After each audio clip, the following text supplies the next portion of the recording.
Hello, friends. This is the Rugged Angel Cast, and I'm your host, Camila. Welcome to the podcast that gives space for women to tell their stories, whatever they may be.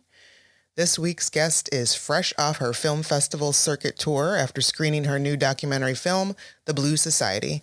The Blues Society tells the history of the Memphis Country Music Festival and the people who breathed life into it. Filmmaker Dr. Augusta Palmer joins me to discuss how she got involved in making the Blues Society and the importance of preserving the history of blues music. The Blues Society is now streaming on all video platforms, and I urge you to get comfy on your couch or wherever you like to watch TV and enjoy the music and the stories that are being told. When talking about the history of quite a few genres of American music, it's important to address the erasure of the many Black artists and musicians who gave so much of themselves to create the everlasting sound that has been transformed into what music is today. So I give a shout out to the originators, the history makers, and the ones who tell the full story. I introduce you to Rugged Angel number 128, Dr. Augusta Palmer.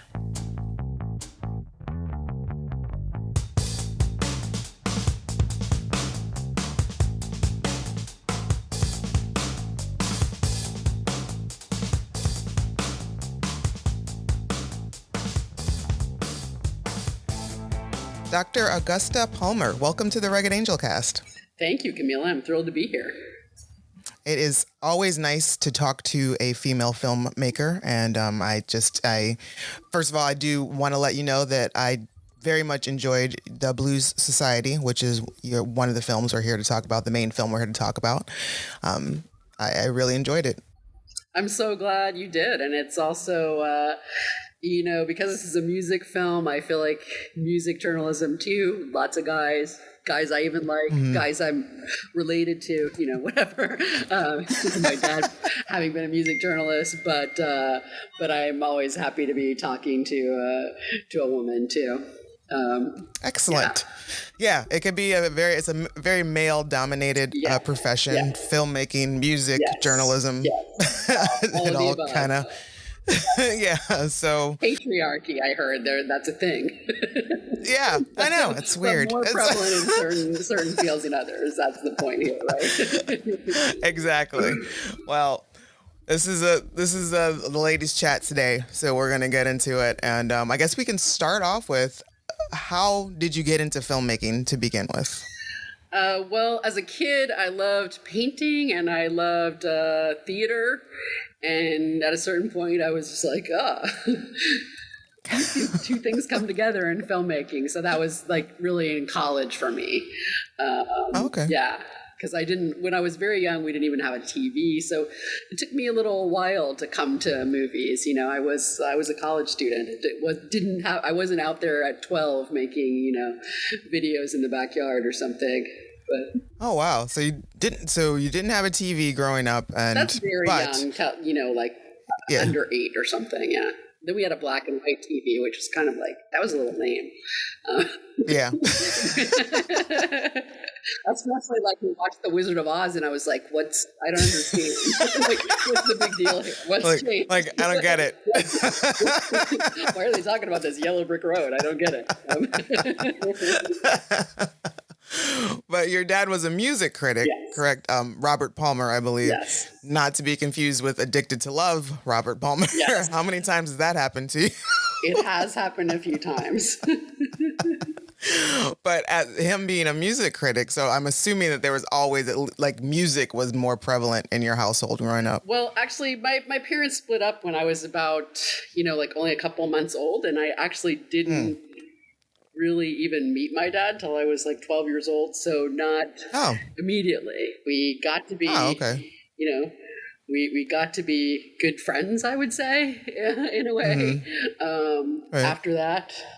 But yeah, so growing up, actually, my mom loves classical music and early music. So we had records that were all, Bach, Beethoven, chamber music, etc. And then there was one Rolling Stones record, Let It Bleed, Tucked to the Back, and then an Insect Trust record, which was a band that my dad was in, and some of the organizers of the Memphis Country Blues Festival were in. So I was like, these are different.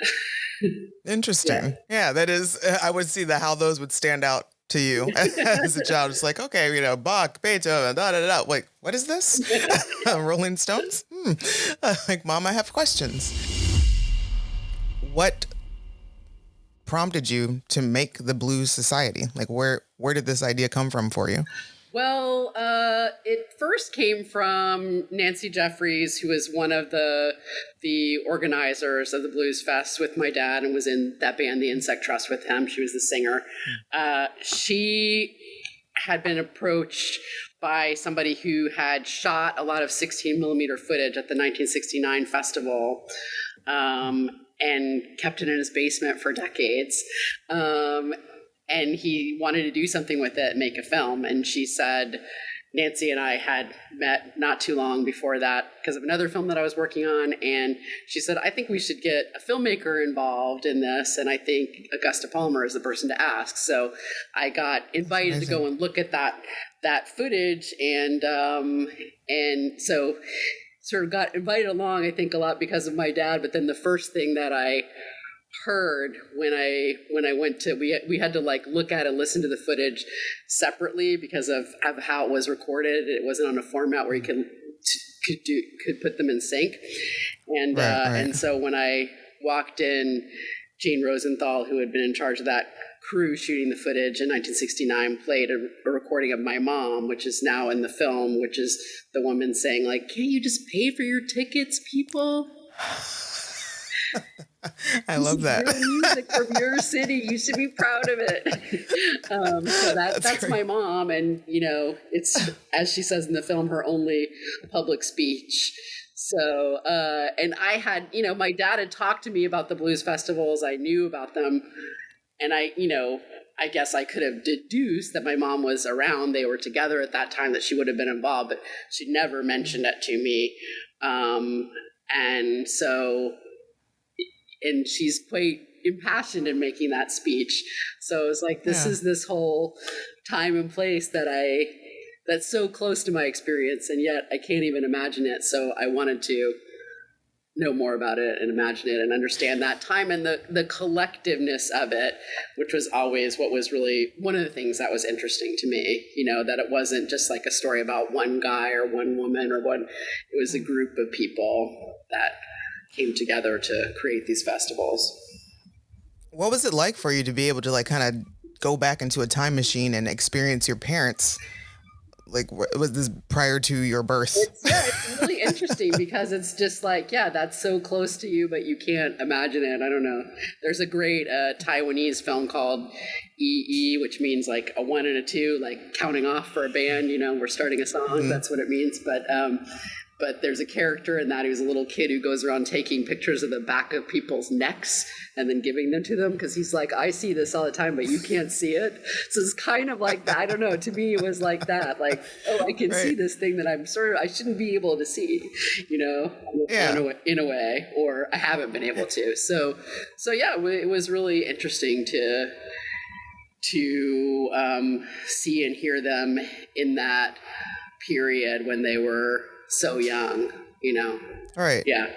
I mean, it's amazing because it's like for us, I guess like Gen X, we're probably amongst like the first generation who would be able to have experienced to get to see these videos and films or like of their parents and their youth and all that. And then from, for everybody else now on, it's just going to be commonplace. Yeah.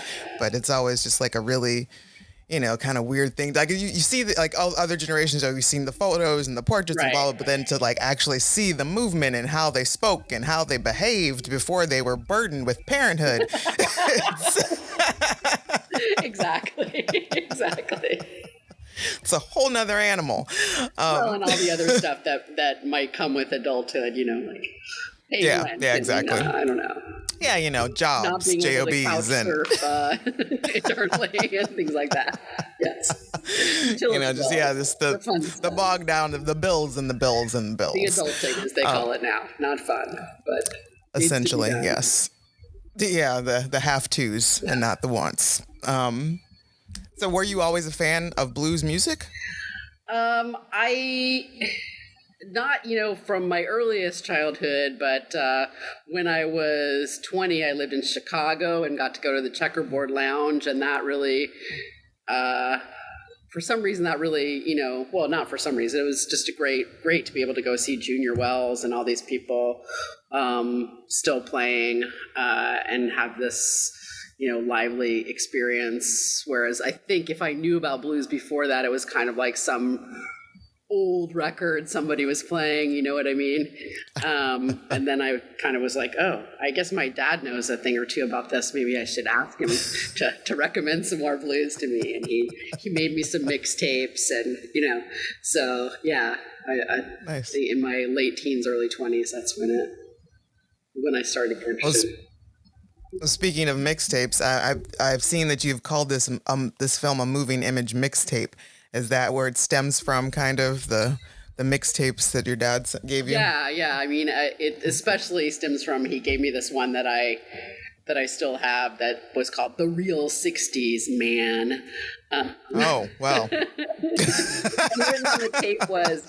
That's heavy. This is the 1980s 60s, so that's different from the real 60s. So that was, I think... that was definitely a big inspiration for having that mixtape there. It definitely puts you in a place. I mean, it sets you up immediately. It's like, the real 60s, this is what's happening. This is what's going on. But also, I think that at the same time that he wrote that, gave it that title to say, but this is the 1980s, 60s, is like, that's real and that's heavy, and yet we can kind of get close to it, but we're not going to be exactly there, Right. Exactly. And also what it means to me is going to be different from what it means to you or to, to all kinds of people. So that subjective part of history, which sometimes we want to think history is just this objective thing that's the facts we write down, or somebody writes down, but that's the key. Somebody's writing it down or telling it or making a movie about it. So I just wanted to, I think that's true of all histories, but I wanted to foreground that in my history. Yeah, that makes perfect sense because it's all just somebody else's account of what was happening and everybody else's kind of interpretation of that as to what happened. And we all have our own biases or interests or however we want to put that. So exactly. And so was the footage that you used, was it all from that one person, or did you have to go and try to find more archival footage? The majority of the footage is from that. There was also one of the reasons why that footage stayed in the basement for so long is that Gene Rosenthal thought that he was being given a kind of exclusive contract to film the festival in 1969. But when he got there and he saw there was also this big TV crew from Channel 13 in New York, which is the PBS affiliate here for this Steve Allen Sounds of Summer show, he kind of thought, well, I'm not going to be able to do anything with this footage because they put it out right away. They put it out late or sometime in the fall of 69 after shooting it in June. And it was a 2.5 hour concert. It was for television, not for film, but anyway, so those were two sources that I could use, but yes, the majority of it was the 16 millimeter. So everything that you see in the film actually is from 69 in terms of moving footage of the concerts, because that's the only year that was filmed. But luckily there's a lot of photographs and other things. And then we, drew on a lot of archival for setting the scene, telling the history of, people marching for the sanitation strike, or early in the film you see sort of images of segregated classrooms or segregated kind of women at a junior league type of, event. And those were Chamber of Commerce, Memphis Chamber of Commerce films. So we searched for a lot of those things to give feeling of the city in that time too.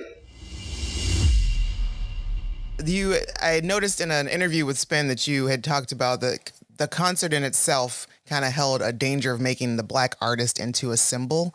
Did you have that feeling as you were making this film at all? Well, it's always a possibility. Right. I really strove against that. So it was very important to me to have like the oral histories that I could find with the voices of the artists themselves. But of course, those oral histories were made by people in the 60s with their own projects and agendas. And as the film makes clear, there's always that power dynamic in the room because they were white people coming to record these black blues musicians. So there's a limit to what they could say, to what the blues musicians could or would say, in that environment, because it's also like your livelihood's at stake, right? As blues musicians. So it's not just social niceties. It's trying to figure out how to keep your job and make more money and all those kinds of things. And also just kind of stay alive at that point. Yes. No, I mean, sorry, that's the most basic thing, and that's certainly was a concern. So I hope that I've been able to make them into real people.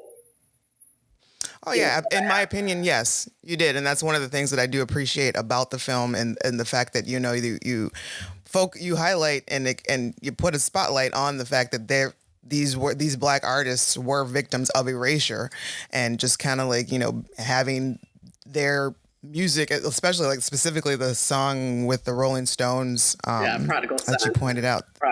Prodigal Son, like, sheesh. And I mean, I know that I'm aware of that. That was what was going on at that point in time before, and prior to that for many centuries, and honestly, many years. John, Robert Wilkins' case of that is like far from the worst, because the Rolling Stones did eventually pay royalties, and they did actually correct that writing credit very quickly. Right. But as John Wilkins, Robert's son, says, they didn't get paid enough. I don't know the numbers, but I feel pretty sure that that's true. They didn't get paid enough. They didn't get what they deserved and what they're... Particularly because you hear about so many of them, they make these milestone and this music and these songs that just kind of become like an anthem for a generation, or and just a whole culture. And, you have all of these people that are loving and living off of this music, and even, recreating it and remixing it and remaking it themselves, re-recording it. And then you find out that the original writer, musician, recorder, the person who recorded this music is living in obscurity and like poverty, essentially, or dying because of those things. Right. Like Joe Calicott. I mean, this isn't something that the film, I guess, like completely takes on, but Joe Calicott, there's this Mike Vernon, who's this British owner of Blue Horizon Records, a lover of blues. He makes clear in the film that like going to see Joe Calicott and meeting his wife and his milk cow, as Mike Vernon, to quote Mike Vernon directly, it's like this amazing experience for him. He admired him so much, but then within less than a year of that, Joe Calicott died. My understanding of like having to live in a tar paper shack basically when it was a really cold winter and getting pneumonia, and but it like that's and it, I'm sure no one went to Mike Vernon and said, hey, why don't you pay the money you made off this record that includes Joe Calicott to get Joe Calicott a better house to live in. But it's troubling, Like, how did you go about finding everybody that you needed to talk to? A lot of times I'd talk to one person, they'd say, who you should talk to. I love it. That really helped a lot. And then I think I was very lucky and blessed that I was friends with Jay Jennings, who was was the editor for the Oxford American at that time, and when I was starting to make the film. And I said, I'm really looking for Black writers who who work on the blues and write about the blues. And he showed me Jamie Hatley's great article on hating the blues. And she became a really important voice in the film because she talks about it in the film, sort of like growing up with it and having it be omnipresent. And, you know, she said she thought the blues was poor and sad, and she wanted to be separate from that, understandably, right? Right. And then it took her a while in life to go, but this music is beautiful. And as she also says in the film, it's about putting the joy and the survival on record. So her written piece that she wrote in the 90s, I think, for Oxford American, anyway, quite a while ago, was a great inspiration. So she and Zandria Robinson were both on that list, which was really helpful. And hearing their perspectives really made me want to think more about how I was telling the story and what was important. Yeah. And also Henry Nelson, who is this guy who is, he became a Memphis radio legend, but at the time of the 69 Blues Festival that he went to, he was a 15-year-old kid running away from home, 15-year-old black kid from West Memphis, hoping to get to Woodstock, that he could get a ride at the Blues Festival. My goodness. But the Blues Festival kind of became his Woodstock. So, you know, So he got to the Blues Festival by way of trying to get to Woodstock. Yes. So, you know, I thought that his experience was also really, really interesting, and not the experiences that I'd heard reflected or read about in other accounts, like, you know, like Robert Gordon otherwise does a great job of talking about the blues festivals in his book It Came from Memphis, but I hadn't heard this variety of experience expressed. So in a sense, you know, going into making this film, you in no way saw yourself as like an expert on this festival or the genre of music. No. I definitely know way too much about this particular blues festival, but you know, that's been a pleasure to learn about too. And I think I've definitely learned a lot more about blues. You know, I'm not, but I still wouldn't call myself a blues expert, you know. But have you gained some sort of a different level of appreciation before going into this? Yeah, I definitely think so. And I think my own, personally, before making this film, probably my favorite blues was like early Muddy Waters from like the 40s and stuff like that. And then also kind of like the Junior Kimbrough, R.L. Burnside, North Mississippi blues. I loved too, because my dad produced some of their 90s records, so I got to hear that early and hear a lot of it and see them play.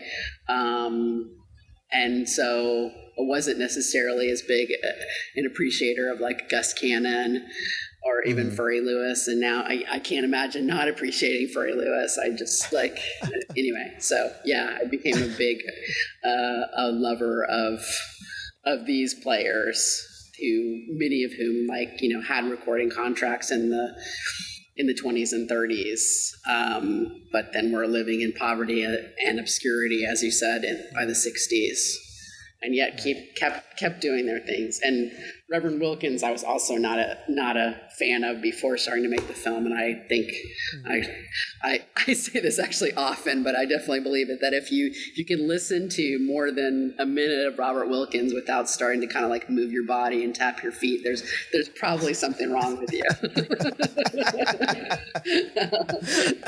I could see that. I feel that. It doesn't matter to me whether it's the more gospel stuff or his earlier blues versions of some of the same material. I just think like the rhythm and the guitar playing just makes me want to move.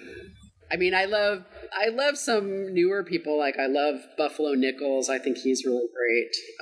Anyway, so are there a lot of like new blues musicians coming up out of places? Well, there's Kingfish, Christone Kingfish Ingram. It's like kind of guitar wonderkind. Okay. Who feel like he started recording when he was like 16 or something, and now he's an old man of, I don't know, like 19 or 20 or something. It's ready to retire. But he's been doing well. I mean, I think there are also a lot of actually younger inheritors of the traditions in the film. So like Cedric Burnside, R.L. Burnside's son, still seems young to me. And he, even though I guess Cedric is probably in his 40s, I don't know. And he's playing great, amazing music. So yeah, and then the Wilkins sisters, that's the name of a band. They are Robert Wilkins' granddaughters and great-granddaughter, John Wilkins' daughters and granddaughter, so, and they played after the festival premiere of the film at Indie Memphis, and they are, if you get a chance to see them, boy, they really put on quite a show. I mean, I think they have like a 7 or 8 piece band, and oh wow, and it's like great gospel music that really rocks, and has a blues inflection too. So they're really good. I think also Sade Thomas, who's like the inheritor of Otha Turner's fife and drum tradition. The Rising Stars Fife and Drum Band. I think they are great. Anyway. So yeah. So it's still kicking it out there. Still kicking it, old and new at the same time. Yeah, that's awesome. Yeah. So now your film is available on streaming services, just all of video on demand, all out there TV, to go. Yeah, Google Play, all that stuff. And you're done with the film festival circuit. How did the tour go for you? Did you? Because it seemed like you were hitting a lot of spots coming up, which is like I don't know. It's not usually the order people do things in, but I love this film festival, Woods Hole, that's in Woods Hole, Massachusetts, which is like across from Martha's Vineyard. I don't know. Anyway, so out there on the Cape, and there's like NOAA, which is like the scientists who study the ocean and the climate and the planet. So there are lots of very cool, interesting people out there. Showed a film there more than 10 years ago, so I'm happy to go back. So that's happening in July 30th. Okay. And maybe we'll have some more festivals in Europe. I don't know. I'm hoping. Oh, wow. But it's been really, but then at the same time, I've already done some theatrical. It's not, I don't know. It's a wild west of film distribution. So what opportunities came my way, I have taken. So I was doing sort of festivals and theatrical at the same time, which seems a little wacky, but yeah, it was really nice we showed the film for a week in New York and had a lot of great guests, and some of the subjects of the film, like Nancy Jeffries, came down and talked to audiences, and then showed it for a week in Memphis, and Henry Nelson and Robert Gordon and the editor of the film, Laura Jean Hawking. We all got to do Q&As with the film there for a week, and then Pittsburgh, DC, a few different, Columbus, Ohio. So I've been around, not everywhere. But how are you doing? Like, are you okay? Like, this has been a lot of traveling, a lot of speaking, a lot of, putting your stuff out there. Are you okay? I'm good. Sometimes it's tiring, but it's very exciting, mainly to have been kind of working alone in your room for years, it seemed, and then be able to go out and share it with people. I mean, I always had great collaborators, but it was often just a few of us, the editor and me, or whatever, So really nice to share it with groups of people, and sometimes to hear, in Memphis, we got more.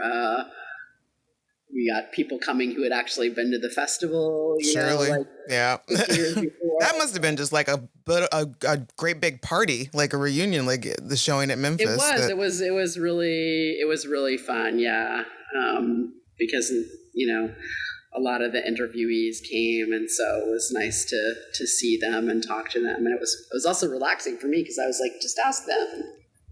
I don't have to say anything. Right, yeah. Exactly. Really, it's like they are right here. But, you got these guys up here. Yeah, exactly. So how long did it take you to make the film? I started in 2016, so 7 years, because it was done in the fall. Yeah.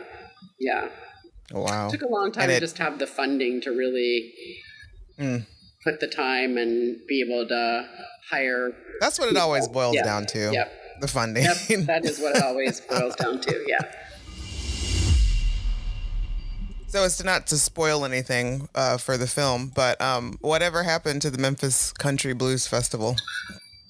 Well, this might be a little spoiler, but I don't think it's bad. It in the 70s, a lot of the core organizers, well, like 69 and 70, a lot of the core organizers, as I said, were in this band called the Insect Trust, and they had a major label contract and were like opening for people like The Doors and Sly and the Family Stone. So that was their moment, and they got a little busy. Yeah. And one core organizer, Randall Lyon, tried to kind of keep it going.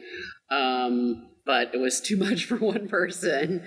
And also, as you find out in the film, the city of Memphis had gotten kind of interested in the festivals and the idea that blues could be really good branding for Memphis and for the city of Memphis, and to drive tourism. And they weren't always, anyway, so it's sort of like the festivals kind of became transformed into like Memphis in May, which is like a big music festival that's run by the city that always happens in Memphis, but doesn't always involve blues. So those are some of the things that happened. But in 2017, a great group led by Rick Whitney, who also manages Christone Kingfish Ingram, started to revive the festival. So it's happening now since 2017 at the original venue at the Band Shell, and it'll happen again this fall in September. So yeah, when they revived it, they started doing it in the fall instead of the early summer. But it's happening, and it's fun that it's. I think I'll go this year. I've been every year since 2017, except for 1 year during the pandemic. Maybe it was like, it was a Zoom blues festival. I'm sure, as everything was that year. Thank God we survived that. And I question if we did really every day.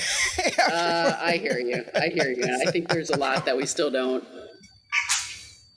understand that we lost or. I feel like there's a point of, I don't think we've hit the grieving stage yet of what we lost. That's actually what I was thinking, is like, we don't even know what to grieve for yet.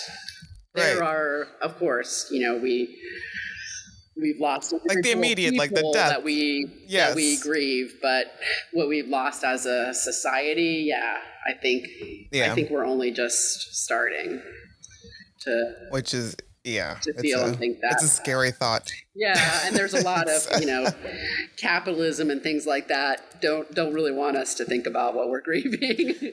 No, exactly. Like, there's so much distraction right now. Yeah. Buy something, stream something, but right. And when and on that note, stream the Blues Society. Go ahead. Because it will make you want to dance, but it also might make you want to think a little bit too. Yeah, exactly. What and I know we're just coming hot off the heels of this masterpiece of yours, but is there another project in the horizon for you? Yeah, I'm starting to develop a new project, which is totally different but really exciting, about the science and the history and culture of color. Like, why, what when I see your red shirt there, like, what does that make me think? What does that make me feel, and why? Interesting. So I'm starting to work on a project about that, because I think it says the woman who started off with the black and white TV set, and not we're coming right back around to not understanding what's the big deal about this Emerald City.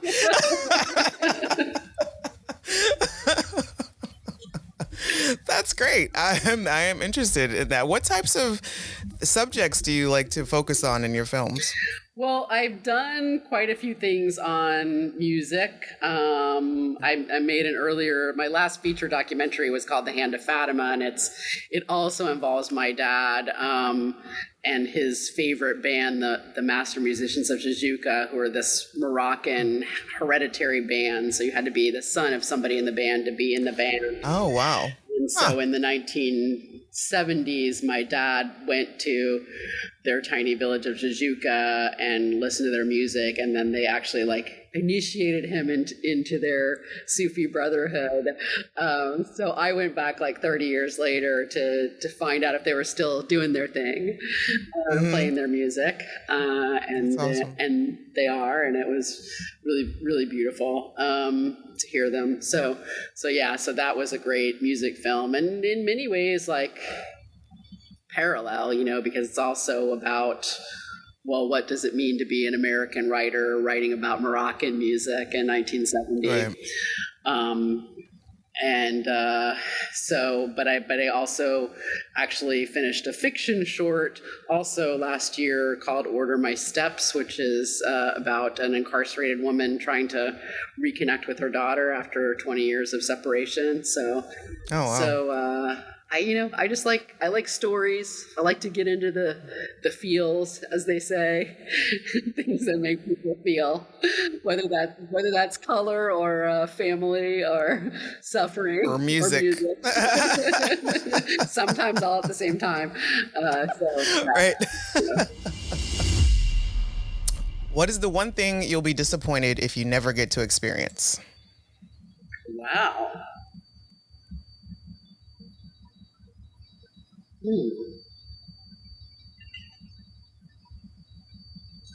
I have always wanted to go to Mali. Since I've heard about it and seen pictures, and so I'd be really disappointed if I don't get the opportunity to do that. Well, now you just have to find a subject matter there, exactly. And then make a film. Exactly. Make a film in Mali. Mali, Senegal. I mean, yeah. Sub-Saharan Africa I've never been to, and I would love to go to. Wow. Particularly Mali. Beautiful music there, too. So that's awesome. Well, again, thank you, Augusta. And where can people find you online, or more information about the film? The Blue Society film has a website with that title. We're also on Instagram, on Facebook at the Blue Society Film. If you just put in the Blue Society, you'll get to 100 million, the Sacramento Blues Society, the Memphis Blues Society, all of those. So you have to put in film afterwards. But that's what we are on Twitter, Instagram, Facebook. We're even trying out the TikTok. So visit us there and follow us.